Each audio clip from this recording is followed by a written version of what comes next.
Hermanos, lo que hemos visto hasta ahora en el Evangelio según Marcos, lo que vemos en este pasaje y lo que vamos a seguir viendo más adelante, nos recuerdan que si ha habido una vida llena de acción y de poder en la historia del mundo, esa ha sido la vida de nuestro Señor Jesucristo.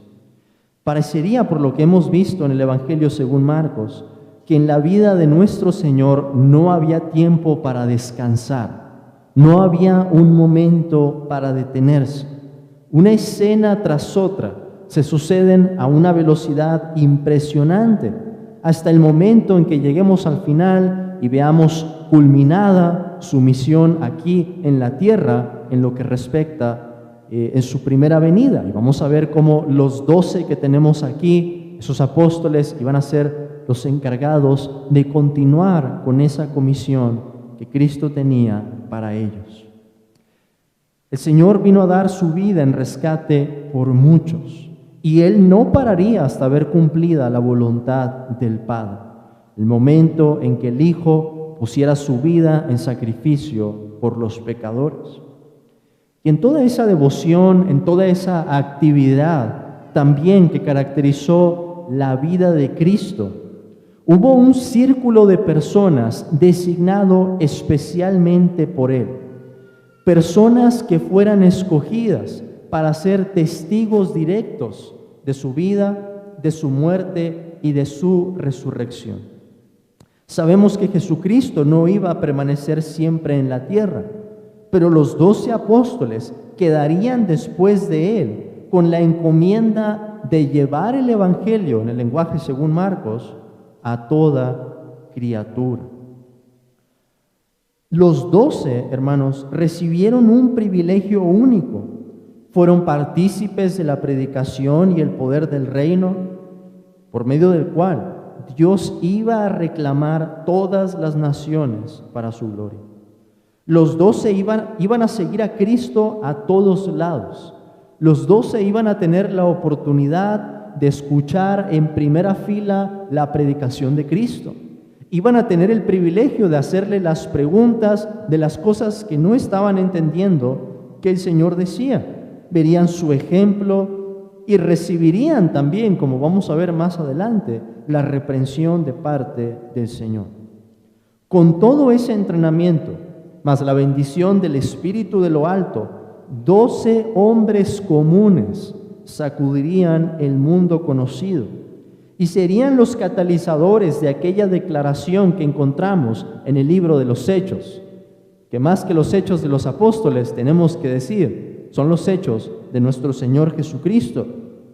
Una declaración que dice, estos que trastornan el mundo entero también han venido acá. Veamos esto, hermanos, cómo es que ocurre esto en el siguiente pasaje. Y vamos a preguntarnos, ¿cómo es que esos apóstoles fueron elegidos? ¿Por qué el Señor les dio poder y autoridad? Un poder y autoridad que vamos a ver que primero se demuestra en la vida de nuestro Señor Jesucristo.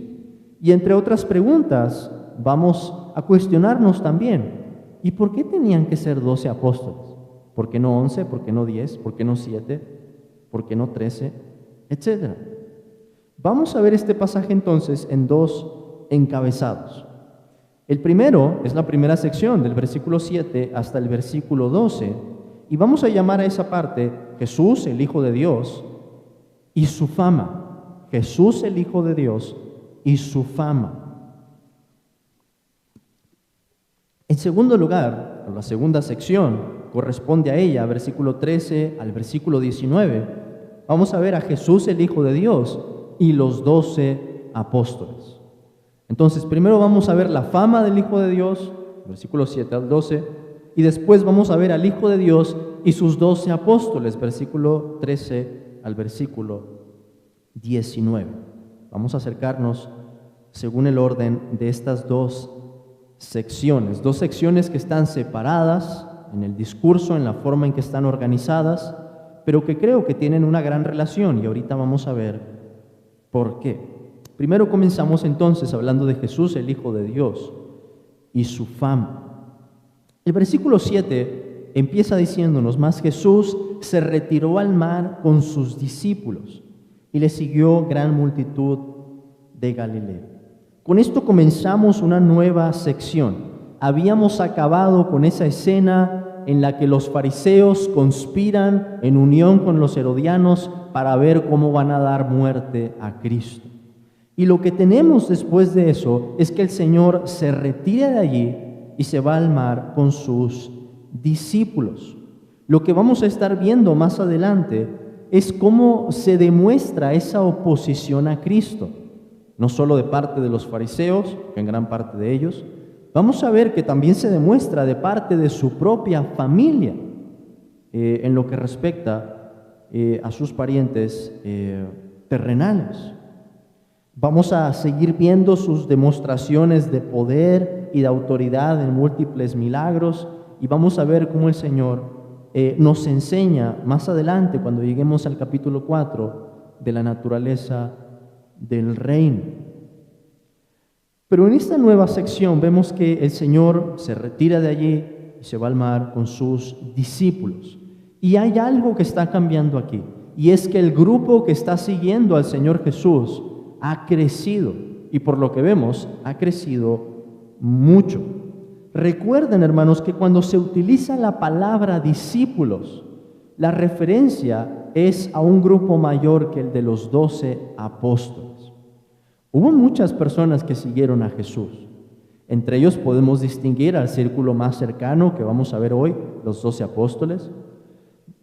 Después de ese círculo distinguiríamos, había muchos discípulos que querían oír la palabra de Jesús, que también intentarían seguirlo, pero que no tendrían ese asiento en primera fila muchas veces para estar escuchando lo que él decía o para ver ciertos milagros que los apóstoles vieron.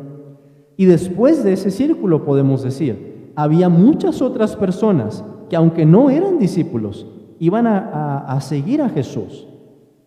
Y vamos a ver que el motivo por el que lo seguían, que se discute de varias maneras en los evangelios, en este caso es que querían la sanidad. Y por eso las multitudes, vemos en este pasaje, lo estaban oprimiendo, lo estaban siguiendo, lo estaban buscando, se empiezan a enterar de que el Señor tiene poder, su mera presencia tiene poder para sanar, y la gente lógicamente comienza a buscarlo, pero no todos tenían los motivos correctos.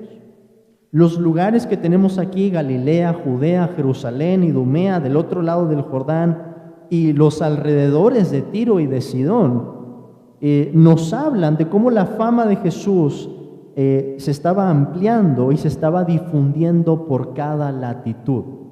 De hecho, las direcciones, si viéramos en un mapa a la nación de Israel, en que se nos dirige aquí hablándonos de estas localidades, apuntan hacia el norte, apuntan hacia el sur, apuntan hacia diferentes latitudes, para hacernos entender que muchas personas se están enterando de lo que el Señor Jesús está haciendo, incluso en Tiro y Sidón, que eran territorios que pertenecían a los gentiles o a los paganos. Esos no eran territorios judíos, pero aún de esas regiones algunos se enteran y empiezan a buscar a Jesús. El versículo 8 nos indica la razón por la que esas grandes multitudes lo buscaban. Dice el versículo 8 al final: oyendo cuán grandes cosas hacía, grandes multitudes vinieron a él. Y creo, hermanos, que la intención de esto, y de hecho el verbo que se utiliza ahí podría traducirse de esa manera, es explicarnos la causa. Es decir, en otras palabras, por cuanto habían oído cuán grandes cosas hacía, grandes multitudes vinieron a él. Lo que llamaba la atención del Señor Jesús en ese momento para las multitudes era este hecho de que el Señor podía sanar y de que las personas, al tocarlo, con fe por supuesto, claro está, quedaban limpias de su inmundicia. Por ejemplo, lo vimos con el leproso, quedaban sanadas de sus diferentes azotes o enfermedades. Tan conocidos eran sus milagros que se nos recalca el tamaño o la proporción de sus seguidores. El versículo 7 nos ha dicho gran multitud. El versículo 8 lo repite, grandes multitudes. Y el versículo 10 nos dice que había sanado a muchos. Entonces, tenemos esta idea muy en claro en el pasaje. La multitud que está siguiendo a Cristo comienza a crecer. Pero de nuevo, vamos a ver más adelante que no todos tenían los motivos correctos. Y muchas de esas personas que quizá lo estaban aclamando en un primer momento, después se van a oponer al conocer más la enseñanza de Cristo. En el versículo 9 se nos dice que el Señor instruye a sus discípulos para que le tuvieran siempre lista la barca. Jesús les pide que la tengan preparada para que la gente no lo oprimiera. Imagínense la cantidad de personas que había allí, como para que ni siquiera pudieran transitar bien o moverse. Y esta barca, hermanos, va a ser el vehículo en el que el Señor va a enseñar sus parábolas en el capítulo 4 en Marcos, el vehículo también en el que se van a transportar en el mar y parte del escenario en el que el Señor va a hacer algunos milagros, como calmar la tempestad o el momento en que va a venir caminando sobre las aguas. Entonces aquí se nos presenta esta barca. Jesús pide esto porque la gente quería tocarlo para ser sanada. Obviamente, si estaba alejado, no podrían hacerlo. Y nos dice el versículo 10 esto, porque había sanado a muchos, de manera que por tocarle, cuantos tenían plagas, caían sobre él. Esa palabra plagas se refiere a enfermedades.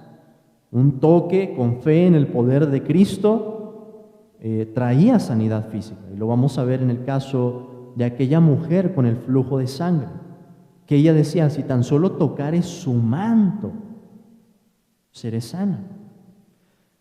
Esto nos dice, hermanos, que el poder del reino se asocia con la presencia física del rey. Eso es lo que está detrás de eso de tocar a Jesús. La presencia de Cristo tiene importancia y la presencia de Cristo trae ese poder con él. De manera que si alguien se acercaba a él con fe, podría ser objeto entonces de ese poder para sanar, para ser restaurado. Pero además de demostrar su poder y su autoridad con esas sanidades, que de hecho es una repetición de cosas que habíamos visto, ya habíamos visto que el Señor sanaba a las personas, se nos vuelve a repetir otra idea, que es la idea de los exorcismos. En el versículo 11 se nos dice, y los espíritus inmundos al verle se postraban delante de él y daban voces diciendo, tú eres el Hijo de Dios. Entonces no solo se repiten las sanidades, sino también la autoridad que el Señor demuestra al momento en que expulsa y reprende a los espíritus inmundos.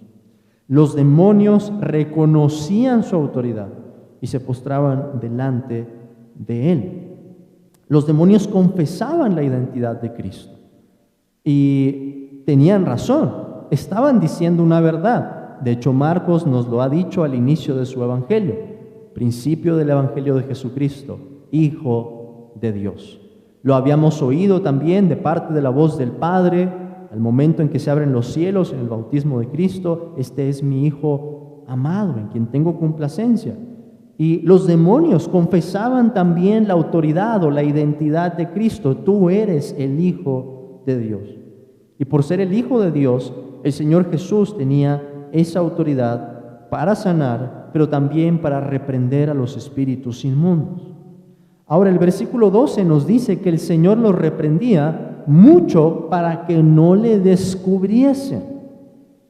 Pero ¿por qué? ¿Por qué hacer esto, hermanos? ¿Por qué no dejar que las multitudes se enteren de lo que los demonios estaban diciendo si eso era verdad? ¿Por qué el Señor hacía callar las palabras de los demonios? Hay varias razones. El Señor estaba demostrando su autoridad en primer lugar al hacer esto, pero también el Señor iba a revelar progresivamente su identidad. en el tiempo y de la manera que Dios había destinado. Y por eso el informe en ese momento de parte de los demonios sería un mensaje indeseable o mensajeros indeseables en ese momento. Los demonios reconocían su autoridad, pero no había llegado el tiempo todavía. Jesús iba a revelar poco a poco a sus discípulos y también a las multitudes por medio de su enseñanza cuál era su verdadera identidad, el Hijo de Dios. Después de esa sección, tenemos ahora ese episodio en el que el Señor elige a los 12 apóstoles, y en este episodio nos vamos a detener un poco más.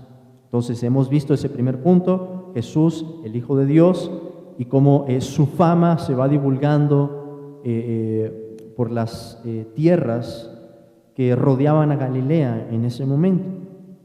Pero en segundo lugar tenemos a Jesús, el Hijo de Dios, con los 12 apóstoles.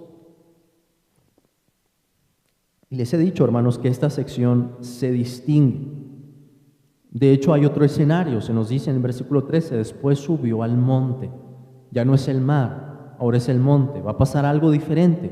Pero estos dos episodios están muy relacionados. Y espero que puedan ver en un momento por qué digo esas palabras. En esta segunda sección en la que el Señor elige a los 12 apóstoles, el énfasis recae no en los apóstoles, aunque aparezcan sus nombres y eso tenga una importancia, pero el énfasis recae en lo que Cristo está haciendo. De hecho, fíjense en los verbos que se utilizan aquí. Jesús sube al monte, Jesús llama así a los que Él quiso, Jesús establece a 12, Jesús los envía, Jesús les asigna nombres. Por ejemplo, a Simón lo llama Pedro, a Jacobo y a Juan los llama de otra manera también. Las acciones que hay aquí son de parte de Cristo. Eso es lo que se nos recalca. Y en aquel monte, es el nuevo escenario que tenemos aquí en el versículo 13, el Señor elige de entre sus discípulos a 12 apóstoles. Y vemos que lo hace de forma soberana. Se nos dice, llamó así a los que Él quiso, incluyendo a Judas, hermanos, incluyendo a Judas. El Señor sabía que Judas lo iba a traicionar, pero incluyéndolo a Él. El monte también nos recuerda escenas importantes en la vida de Israel. Quizá es el Evangelio según Mateo el que recalca más ese escenario del monte como un lugar importante. Pero no podemos evitar recordar que Moisés sube al monte, que en el monte le fueron entregadas las tablas de la ley, que los ancianos que representaban a Israel también estuvieron en un momento junto con Moisés en el monte. Y los montes son lugares muchas veces en el Antiguo Testamento en los que la revelación del plan redentor de Dios tiene un avance o se va demostrando más. Creo que lo mismo podríamos decir de esa ocasión en que el Señor eligió a los 12. En ese acto, Cristo está revelando mucho de lo que Él venía a hacer. Pero vamos a ver eso entonces a continuación.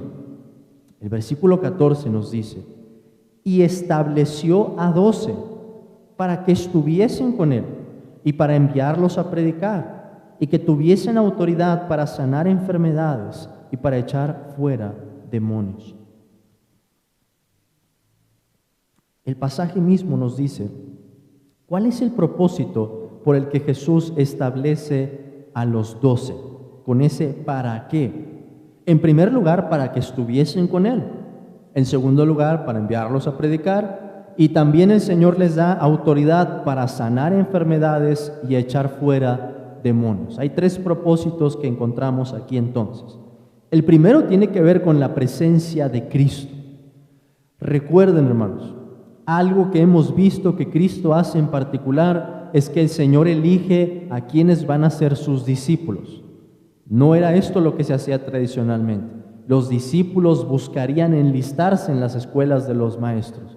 El Señor hace algo diferente y el Señor va a tomar para sí un círculo más cercano de 12 hombres para que estén con Él. Es el primer propósito. Y esa es la forma que va a tomar el entrenamiento, la presencia de Cristo, que lo oigan, que lo sigan a todo lugar, que vean cómo el Señor vive, que vean cómo ora, que vean cómo responde, etc.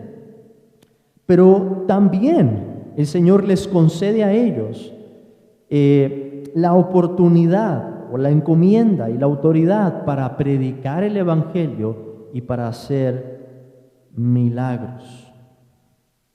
Ahora, vamos a detenernos aquí un momento. Yo les he dicho que estas dos secciones están muy relacionadas. ¿No es curioso que lo que el Señor les manda hacer es lo mismo que vemos que Él hace en los versículos 7 al 12? Jesús predica, Jesús demuestra su autoridad expulsando los demonios, Jesús hace sanidades. Y es lo mismo que el Señor le manda hacer a sus discípulos. ¿Por qué, hermanos? ¿Cómo o por qué es que Jesús quiso que sus 12 apóstoles participaran del poder y la autoridad que Él estaba demostrando? Si Jesús quería que las personas reconocieran que Él era el Hijo de Dios, ¿por qué también conceder ese poder y autoridad que el Señor estaba demostrando a 12 apóstoles? La respuesta tiene muchas implicaciones, pero comienza de esta manera. El rey quiso usar embajadores para anunciar su llegada. Jesús es el rey y los 12 apóstoles son embajadores especiales, los más allegados. Y de esto podemos hacer varias deducciones. En primer lugar, Dios se complace en capacitar y usar a los seres humanos para cumplir sus propósitos. Y eso no es algo que solamente aprendamos de esta sección. Toda la Biblia nos habla de eso. Nuestras mismas vidas hablan de eso. Dios se complace en usar y en capacitar a los seres humanos para cumplir sus propósitos. En segundo lugar, Dios nos concede, hermanos, en primer lugar a ellos con un privilegio especial, ciertamente, pero en otra medida también a nosotros, el ser colaboradores con el propósito de llevar su evangelio. Cristo lo hizo con sus apóstoles de manera especial, pero en un sentido toda la iglesia recibe la misma comisión, el mismo privilegio. Además, Cristo demostró que el poder del reino iba a tener un efecto multiplicador, porque el poder del reino iba a ser transferido, en cierto sentido, ahora también a 12. Y de esos 12, vamos a ver más adelante, o lo vemos en las Escrituras más adelante, en el libro de los Hechos de los Apóstoles, cómo esos 12 alcanzan a todo el mundo conocido.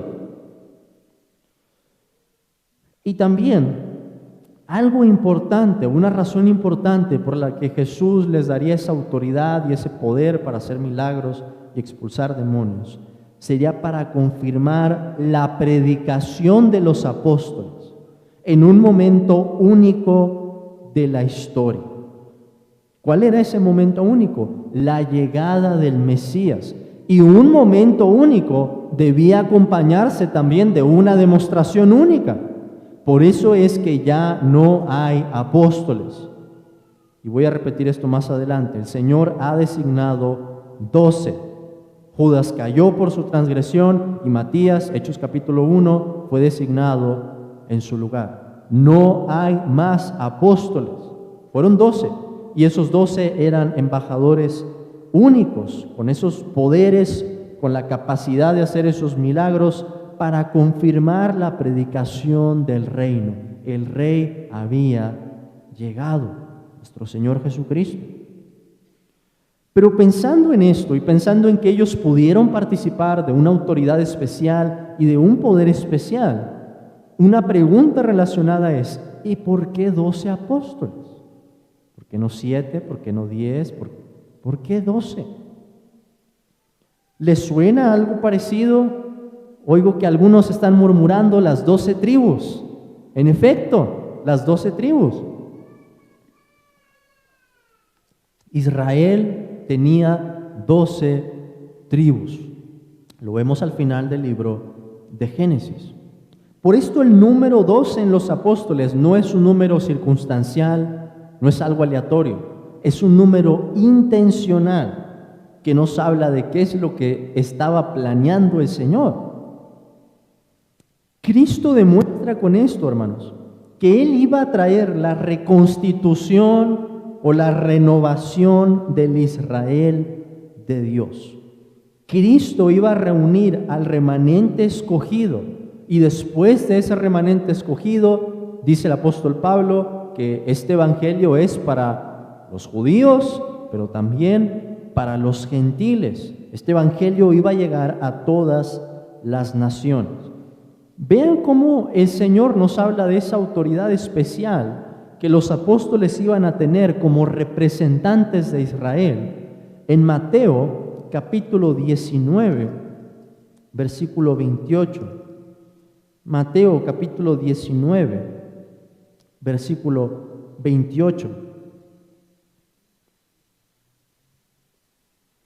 En donde se nos dice, y Jesús les dijo: de cierto os digo que en la regeneración, cuando el Hijo del Hombre se siente en el trono de su gloria, Mateo 19, 28, vosotros que me habéis seguido también os sentaréis sobre 12 tronos para juzgar a las 12 tribus de Israel. Eso nos dice más del propósito por el que el Señor estableció 12 apóstoles. Iban a ser los representantes del Israel de Dios, el Israel según la promesa. El Israel según la carne había fallado, no había dado un buen testimonio a las naciones, al contrario, lo vemos llegar al exilio por su desobediencia. Pero el Israel según la promesa sería reunido y sería testigo en Jerusalén, en Judea, en Samaria y hasta lo último de la tierra. Ahora, quiero que piensen en esto, una vez que hemos visto la importancia de los 12. ¿Qué importancia tendrá que el Señor no fuera parte de esos 12? ¿Quién nos dirá que el Señor no fuera uno de los 12? Pues en primer lugar es evidente que es el Señor el que los escoge. Pero al pensar en esto y al pensar cómo Dios fue el que fundó el pueblo de Israel, ¿qué es lo que esto nos dice, hermanos? Nos habla mucho, nos habla de la divinidad de Cristo, que Jesús se concibe a sí mismo como Dios en la carne, como la presencia misma del Dios de Israel, disponiendo a 12 personas para reunir a su pueblo. Cristo está demostrando así su divinidad. Por eso, aunque el pasaje es breve, el hecho de que Él eligiera 12 tiene muchas implicaciones. Pero después de haber visto la importancia de por qué el Señor elige a esos 12, tenemos a continuación la lista de sus nombres, versículo 16 al versículo 19. Se nos dice que eligió a Simón, a quien puso por sobrenombre Pedro, a Jacobo, hijo de Zebedeo, y a Juan, hermano de Jacobo, a quienes apellidó Boanerges, esto es, hijos del trueno, a Andrés, Felipe, Bartolomé, Mateo, Tomás, Jacobo, hijo de Alfeo, Tadeo, Simón el cananista y Judas Iscariote, el que le entregó. ¿Cuál es la importancia de que tengamos aquí los nombres de los apóstoles? En primer lugar, hermanos, y en lo que respecta al libro o al Evangelio según Marcos, son importantes para que podamos entender la narrativa. Hay varios apóstoles que aparecen aquí y que después van a aparecer en otros pasajes. Y esto nos ayuda a saber que eran de ese círculo especial. Pedro va a aparecer en la escena, Jacobo, Juan, por ejemplo, Judas, y en otros evangelios podemos decir también otros nombres, como Felipe en el evangelio según Juan, o como Tomás. En lo que respecta a la iglesia, desde su fundación, esto es importante para que el pueblo de Dios pudiera identificar ¿quiénes fueron los principales testigos oculares, los guardianes de la revelación de Cristo, los que lo siguieron en todo momento, escucharon su enseñanza y fueron testigos también de su resurrección? De hecho, se nos dice más adelante en las Escrituras, Efesios 2, capítulo 20, que los apóstoles, en esa tarea especial que recibieron, Efesios capítulo 2, versículo 20, son parte del fundamento de la iglesia. Efesios 2, 20 nos dice que nosotros estamos siendo edificados sobre el fundamento de los apóstoles y profetas, siendo la principal piedra del ángulo Jesucristo mismo. Su autoridad, el rol que ellos tendrían era algo muy especial. Ellos pusieron ese fundamento por su predicación y por su obra. Incluso podemos decir también, o debemos decir también, que su autoridad apostólica se sigue ejerciendo por medio de la palabra de Dios. De tal manera que lo que tenemos escrito de los apóstoles y aquellos que fueron cercanos a ellos, como Lucas o como Marcos también, muy probablemente Marcos estuvo o pasó mucho tiempo con Pedro, y es de Pedro que toma el evangelio que encontramos aquí. Ellos pusieron ese fundamento y su autoridad sigue siendo una realidad. Por eso repito, solo hay 12 apóstoles. Nadie en este tiempo puede tomar esa atribución, que si tuvieron una visión, que si vieron a Jesús resucitado, hay que decirles a la ley y al testimonio. Si no dicen esto es porque no les ha amanecido. Si alguien oye alguna vez de una persona que se dice apóstol, puedo decir con confianza, huya de esa persona o huya de ese lugar, que lo que va a pasar no va a ser nada bueno. Solamente hay 12. Pero además, cuando pensamos en que sus nombres están aquí, podemos decir, a un nivel narrativo o teológico, son importantes, hermanos, para mostrarnos que se trataba de personas de carne y hueso. Eran 12 hombres comunes y corrientes, diferentes trasfondos, diferentes historias, diferentes edades, muy probablemente, aunque no tenemos detalle de eso en los evangelios, pero con la misma naturaleza, con las mismas debilidades y flaquezas. Y de hecho yo creo que una de las cosas a las que los evangelios nos invitan cuando los leemos es a identificarnos con ellos, no en su autoridad y en su poder, pero sí en sus flaquezas, en su torpeza. ¿Cómo vamos a ver el mismo Pedro que confiesa diciéndole al Señor, tú eres el Cristo, el Hijo del Dios viviente? Después, cuando el Señor le hable de su sacrificio, ese mismo Pedro le va a decir, Señor, ten compasión de ti, no dejes que eso pase. ¿Cómo que vas a morir? Estamos muy tranquilos disfrutando del poder y la autoridad del reino. ¿Por qué no ideamos un mejor plan? Y Cristo va a voltear a verlo y decirle, apártate delante de mí, Satanás. Y lo mismo vemos en muchos episodios con los discípulos, aquellos Juan y Jacobo que tenemos aquí, hermanos. Su mamá va a ir delante de la presencia de Cristo y le va a decir, Señor, me gustaría pedirte algo, es un favorcillo, que mis hijos se sienten uno a tu derecha y el otro a tu izquierda cuando estés en tu gloria. Y el Señor va a tener que soportar debilidades como esas, pero son un reflejo, hermanos, en sí de lo que pasa con la iglesia, de cómo se ve nuestra vida, de cómo gradualmente vamos entendiendo más de quién es Cristo y siguiéndolo en el camino. Otra de las cosas que podemos detenernos a pensar en esta lista es por qué aparece primero el nombre de Pedro en todas las listas que tenemos de los apóstoles, en Marcos, en Lucas, en Juan, en Mateo, Marcos y Lucas, en los sinópticos. encontramos que las 3 listas aparecen o comienzan con el nombre de Pedro.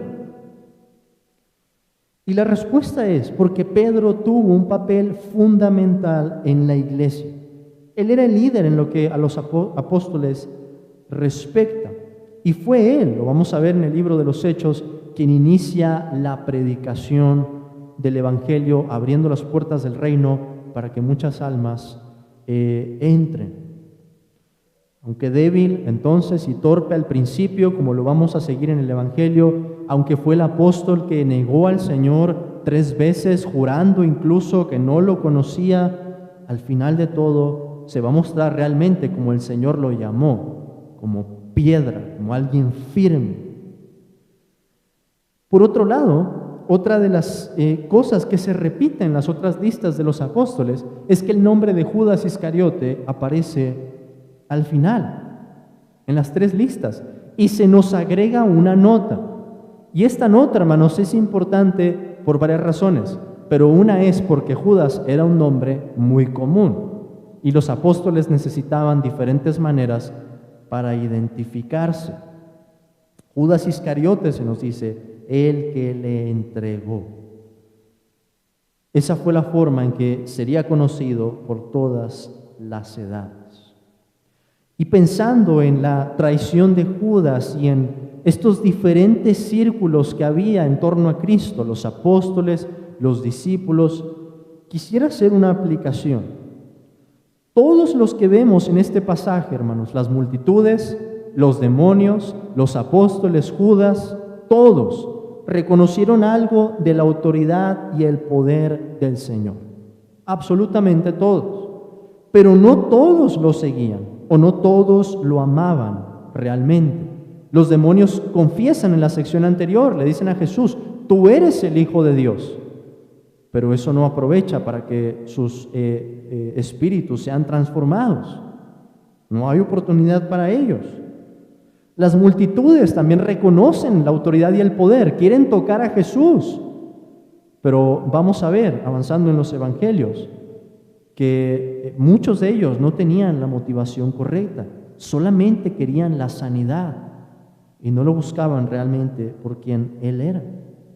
E incluso en el círculo más allegado, podemos decir, entre los más cercanos, el que va a partir junto con el Señor del pan, Judas, quien aparentemente lo seguía, y quien fue partícipe de la autoridad y el poder del reino, de grandes dones y hacedor de milagros, realmente no lo amaba y termina traicionando.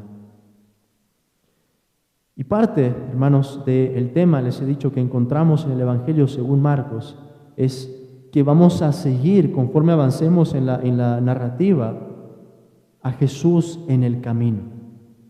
Y creo que parte de las implicaciones de encontrar esas personas que reconocen algo de la autoridad y el poder del Señor es que nosotros nos preguntemos, ¿estamos siguiendo a Jesús realmente en ese camino? ¿Lo queremos por quien Él es? ¿Lo queremos por lo que se nos ha revelado de su identidad? ¿O lo estamos buscando por las razones equivocadas? Pero permítanme terminar con esto. ¿Qué nos enseña el hecho, después de casi 2000 años de historia en la iglesia, que el mundo haya sido sacudido por 12 hombres comunes y corrientes? ¿Qué es lo que eso nos enseña? Entre otras cosas, que los propósitos de Dios no pueden ser frustrados. Hermanos, pensar que con 12 hombres solamente, hombres que eran del vulgo, Dios iba a sacudir el mundo entero. Desde Jerusalén, podemos decir, hasta México, porque hasta acá nos ha llegado el Evangelio. A todo el mundo, cruzando fronteras, cruzando naciones. Sabemos por la historia de la iglesia, por fuentes, por tradiciones, que muchos de los apóstoles alcanzaron a ir muy lejos. Regiones en África, regiones en Europa, el mismo apóstol Pablo, regiones en India, por ejemplo, o territorios que están más lejanos. Los propósitos de Dios no pueden ser frustrados. Y aún si algo empieza pequeño, recuerden, es parte de la enseñanza del reino, como la levadura, en unas medidas de harina. Empieza pequeño y de repente tiene una influencia multiplicadora. Además, esto nos recuerda cómo Dios usa lo débil y lo necio de este mundo para avergonzar a los sabios y a lo fuerte de este mundo. Porque el Señor no escogió escribas entre sus apóstoles o personas que fueran muy conocedoras de la ley, quizá estudiosos, quizá alguien de las personas que estaba en el grupo del Sanedrín, de los 70, que habían memorizado el Antiguo Testamento. ¿Por qué no escoger de ellos? ¿Por qué 12 hombres comunes? Para demostrar que el poder, la fortaleza viene de Dios y no del hombre. Es de esa manera, hermanos, que con estos 12 apóstoles y la forma en la que el Señor obra, nos demuestra que Él se lleva toda la gloria. No son sus embajadores los que se llevan la condecoración o el honor, sino nuestro Señor. Y lo mismo podemos decir de nosotros. Dios sigue obrando por medio de su iglesia, por medio de sus hijos en este mundo, dándonos oportunidades para que llevemos el Evangelio y seamos testigos del mismo mensaje que predicaron en su momento los apóstoles de nuestro Señor. Amén, hermanos.